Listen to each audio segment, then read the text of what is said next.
नमस्कार. मी अमर दत्तात्रय सुरवसे, राहणार दोसरे, तालुका बार्शी, जिल्हा सोलापूर.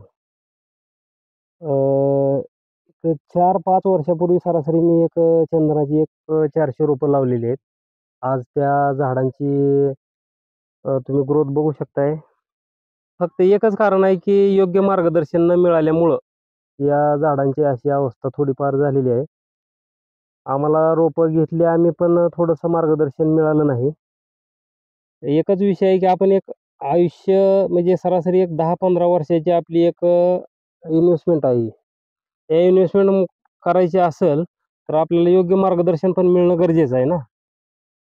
त्या योग्य मार्गदर्शनासाठी आपल्याला थोडीफार एक जाणकार माहिती लोकांचे अनुभव अथवा ज्यांचे हे आहेत त्यांच्याकडून आपल्याला माहिती मिळणं अपेक्षित आहे.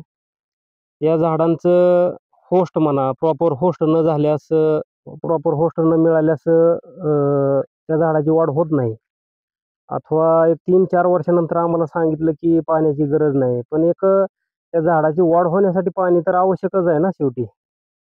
तर या झाडासाठी होस्ट म्हणा, पाणी, परत काय खत व्यवस्थापन असेल, याची माहिती योग्य जर झाली, तर एक चंदन शेती खरंच खूप फायदेशीर आहे. एक 10-15 वर्षाचा कालावधीनंतर आपल्याला अपेक्षित किंमत अथवा रक्कम मिळणारी असते. त्यासाठी आपल्याला नियोजन वगैरे योग्य माहिती जर घेतली आपण, एखाद्या अनुभवी व्यक्तीकडून जर अनुभव घेऊन जर आपण शेती जर केली, तर त्यांच्या प्रॉपर गाईडन्सनुसार एक चंदन शेती फायदेशीर आहे. यामध्ये 4-5 गोष्टी आहेत, की होस्ट काय त्याची व्यवस्थित कटिंग म्हणा, त्या झाडांचं व्यवस्थित आकार देणं त्याला.